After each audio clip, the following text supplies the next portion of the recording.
Bienvenidos, muy buenos días, 6 de la madrugada, 40 segundos. Amanecemos hoy viernes, 6 de diciembre, con una larguísima cadena de desmentidos a un informe de Naciones Unidas que increíblemente, irresponsablemente mejor, se inventó que en el aeropuerto El Dorado, en uno de los 27 hangares, hay 20.000 cadáveres a la espera de ser recibidos en medicina legal. La teoría fantasiosa de unas funcionarias burócratas de Naciones Unidas es que hay 20.000 cuerpos que no han sido reconocidos. La verdad no es cierto, no hay una sola fotografía, no hay una sola evidencia, no hay familias. Los desmentidos corren esta mañana por cuenta de la Procuraduría General de la Nación, que realizó una inspección, apenas Naciones Unidas dijo lo que dijo, de medicina legal, que Naciones Unidas le atribuye a medicina legal el chisme. Nos dijeron que en medicina legal dicen que hay 20.000 cadáveres en el aeropuerto El Dorado en Bogotá. Medicina legal desmiente esa versión, lo desmiente Opaín, el concesionario del aeropuerto, y lo desmiente la alcaldía de Bogotá. Y especialmente lo desmiente la falta de víctimas. Sería increíble pensar que hay 20.000 cuerpos, es decir, 2 armeros en el aeropuerto El Dorado, con cuerpos pudriéndose por cuenta de una violencia o de un hecho que nadie sabe qué fue lo que pasó. Eso es lo que dice el increíble informe. Se llama Comité contra la Desaparición Forzada de Naciones Unidas. Lo dirige una señora peruana, Carmen Rosa Villa, que no cita fuentes, que no cita alguna evidencia, que no cita ni a nada ni a nadie para inventarse el cuento de los 20.000 cuerpos. Bienvenidos, tenemos historias para acompañarlos esta mañana. Esta de Naciones Unidas, la verdad, es histórica. Queda desmentido, pero por un lado le hace daño gigante a los funcionarios seguramente serios, la mayoría de Naciones Unidas, que intentan trabajar con rigor y apegados a la verdad. Esta señora vino a Colombia, se inventó el informe y se fue. En segundos, atención, hay una noticia de última hora. La crisis financiera del sector de salud llevó a que Audifarma, que es el mayor dispensador de medicinas en Colombia, esté al punto de la quiebra. Ha declarado en reorganización, está buscando un acuerdo de pagos para evitar la bancarrota. A Audifarma, la ADRE le debe más de 600.000 millones de pesos. Tanto que decía el gobierno que era para mejorar el sistema de salud, y esta sería la primera gran quiebra en el sistema de salud en Colombia, ahora que la Superintendencia de Salud intervino 7 de las más grandes EPS en Colombia. El Estado, el ineficiente Estado colombiano, no le paga a Audifarma y por cuenta de esa deuda ya se quedó sin oxígeno, la gente abocada a perder el empleo. La reforma a la salud, que profundiza la estatización del sistema de salud en Colombia, está por otro lado en cuidados intensivos en el Congreso de Colombia. Entonces se están moviendo las fichas intensamente. Regresó al país el presidente Petro para ponerse al frente un poquito de proyectos claves, este de la salud, por ejemplo, pero especialmente la reforma tributaria, que se le están hundiendo. Ya les voy a contar del balance del presidente Petro en Uruguay, les voy a hablar de la posibilidad de que la reforma tributaria pase, poquitas posibilidades, porque todavía ni siquiera han presentado la ponencia. Les hablaré en segundos de la inédita posesión de un magistrado de la Sala Penal de la Corte Suprema de Justicia. Se llama José Joaquín Urbano, que no es una anécdota, es el primero del sistema judicial en Colombia que decidió no posesionarse ante el presidente de la República, sino ante sus colegas magistrados de la Corte Suprema de Justicia. Le tomó el juramento el magistrado Gerson Chaverra, que es el presidente de la Corte, reconociendo que se trata de un acto simbólico de independencia y un gesto también que, por supuesto, debe seguramente entender el presidente Gustavo Petro, que los dejaba esperando en los salones del Palacio de Nariño. Aquí lograron aplicar una ley y posesionándose, digo, de una manera histórica, y seguramente es lo que va a pasar de aquí en adelante, los magistrados posesionándose entre ellos, ante ellos, como poder independiente que efectivamente son. A propósito del presidente Petro, les contaré el regreso a Colombia y del distanciamiento que parece haber con la directora del DAPRE, Laura Saravia, en la ceremonia de condecoración en la Cruz de Boyacá que le pusieron al presidente Pepe Mujica de Uruguay. A eso fue a Montevideo el presidente Petro. Pasaron un momento incómodo que es viral esta mañana en redes sociales, porque el presidente Petro tuvo la infortunada idea de no llevar la bandera de Colombia, sino la bandera del M-19, que parece ser el motivo de ese momento de distancia, de cruce de palabras entre Petro y Laura Sarabia, una incomodidad que quedó reflejada en cámaras. Había en ese momento, en los jardines de la casa de Pepe Mujica, decenas de periodistas uruguayos y colombianos, por supuesto, atendiendo, recogiendo las banderas. La larga bandera del M-19 se recoge rápidamente, Petro se la devuelve a la señora Sarabia con una molestia que parece clarísima, incluso se cruza de brazos, voltea a mirarla fijamente y comienza a reclamarle, todo grabado en momentos en que se habla de que ella está a punto de salir de la casa de Nariño. 6 de la mañana, 6 minutos. Esta mañana amanece en emergencia el estado de California.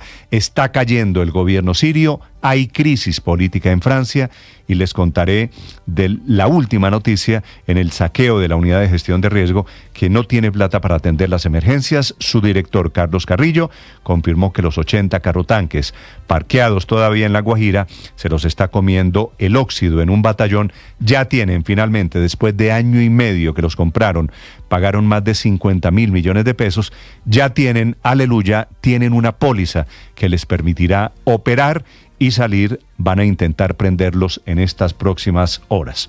Noticias de Colombia y el mundo que les contaré a partir de ese momento. Operan normalmente los aeropuertos en Colombia. Se restablece el servicio normal porque Migración Colombia terminó la operación Tortuga en la que estaban, la operación Reglamento, sus funcionarios. Anoche llegaron a un acuerdo con el gobierno nacional.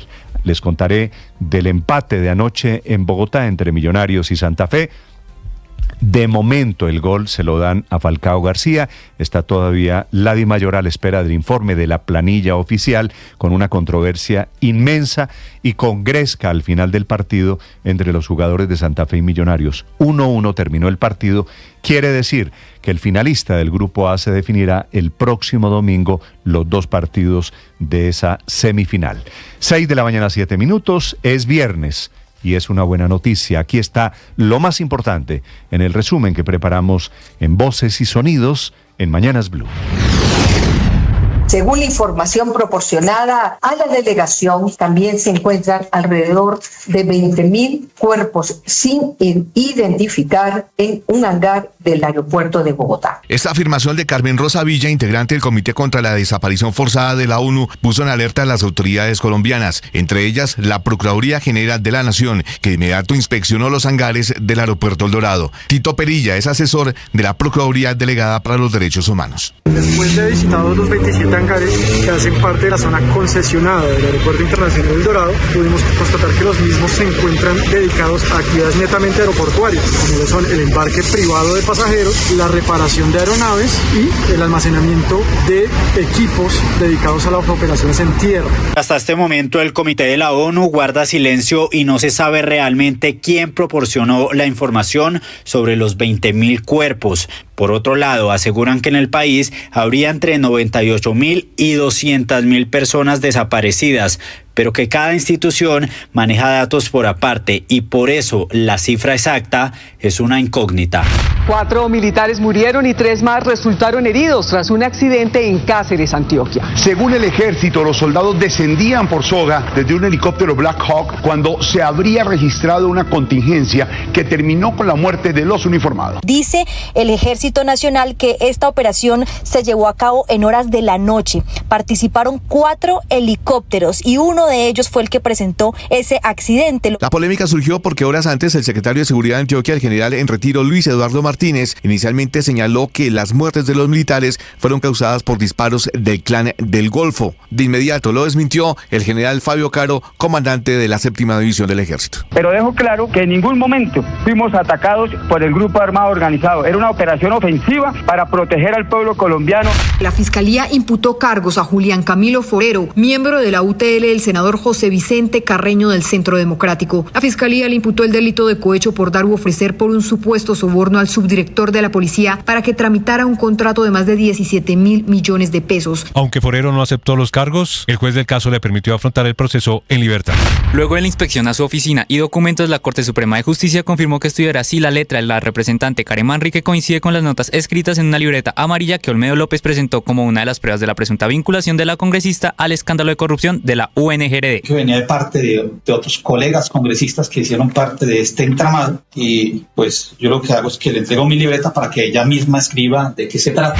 María Alejandra Benavides, la exasesora del hoy exministro de Hacienda Ricardo Bonilla, guardó silencio en la Corte Suprema de Justicia, en donde fue citada en calidad de testigo en el caso de los 6 congresistas de la Comisión Interparlamentaria de Crédito Público, pero quien también llegó a la sala de instrucción fue el expresidente de la Comisión de Acusaciones de la Cámara de Representantes, Guaid Mansur. Que diga la verdad, estamos esperando que cuente la verdad y que el país conozca lo que ella tiene que decir a los colombianos. Además, Jesús Albeiro Yepes, el abogado del senador Juan Pablo Gallo. La verdad, vamos a esperar. Nosotros no conocemos la declaración y se trata de conocerla y mirar su contenido y ejercer el legítimo derecho a la defensa técnica.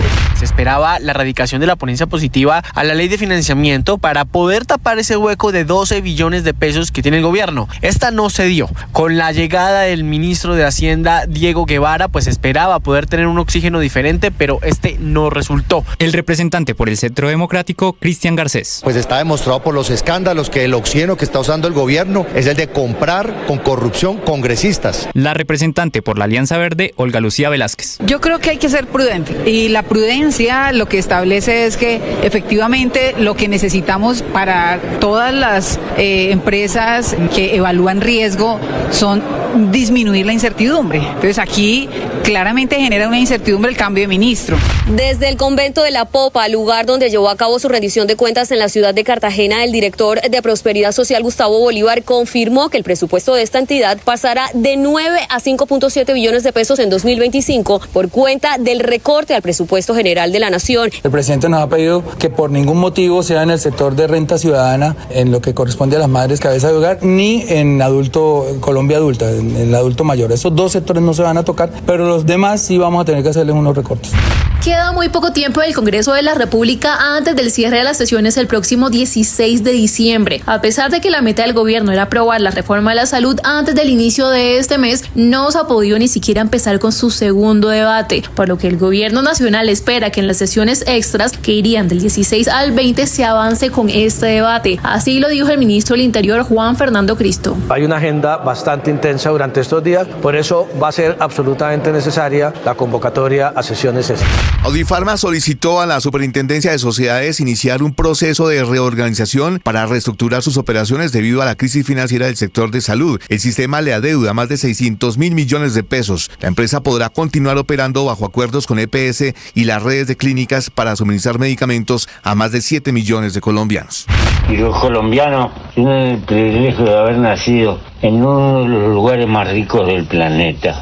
El tamaño de la selva, la generosidad de la naturaleza, el desafío, la comunicación con los dos mares. Quiéranla, la Colombia, quieran nuestra América. Desde Uruguay, el presidente Gustavo Petro le entregó la Cruz de Boyacá al expresidente Pepe Mujica. El evento estuvo marcado por cambios de último momento en el protocolo que generaron incomodidad en el presidente Gustavo Petro. Petro solicitó que se llevaran las banderas que estaban adentro de la vivienda al nuevo lugar, pero por temas de tiempo esto no fue posible. En cambio, el mandatario extendió en el piso una bandera del M-19 y le dijo a la directora del DAPRE, Laura Sarabia, que esa no era la forma correcta de izar una bandera.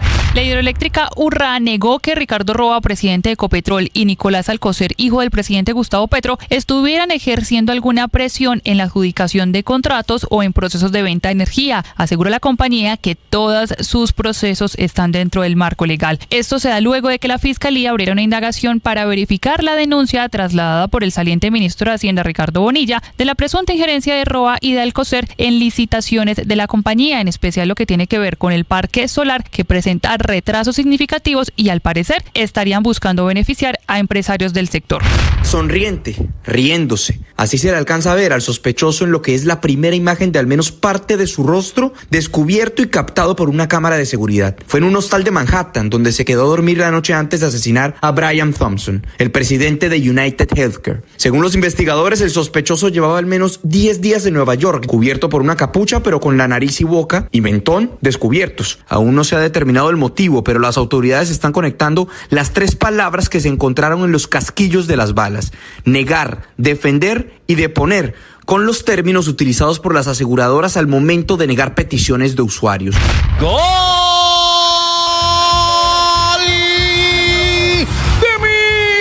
En el Campín, Millonarios empató 1-1 con Santa Fe. Falcao García alcanzó a empujar y marcar su gol número 350 como profesional. El gol del conjunto cardenal llegó empezando el segundo tiempo al minuto 49. Avanza por la derecha, Mosquera remata, a ver si viene Rodallega, buen rebote adentro. Por su parte, Nacional en Itagüí derrotó 2-1 al Pasto. Con estos resultados, el grupo lo lidera Millonarios con 11 puntos. El segundo del grupo es Nacional, que tiene 10 puntos. El tercero es Pasto con 6 puntos y el cuarto es Santa Fe con 1 punto. Estás escuchando Blue Radio.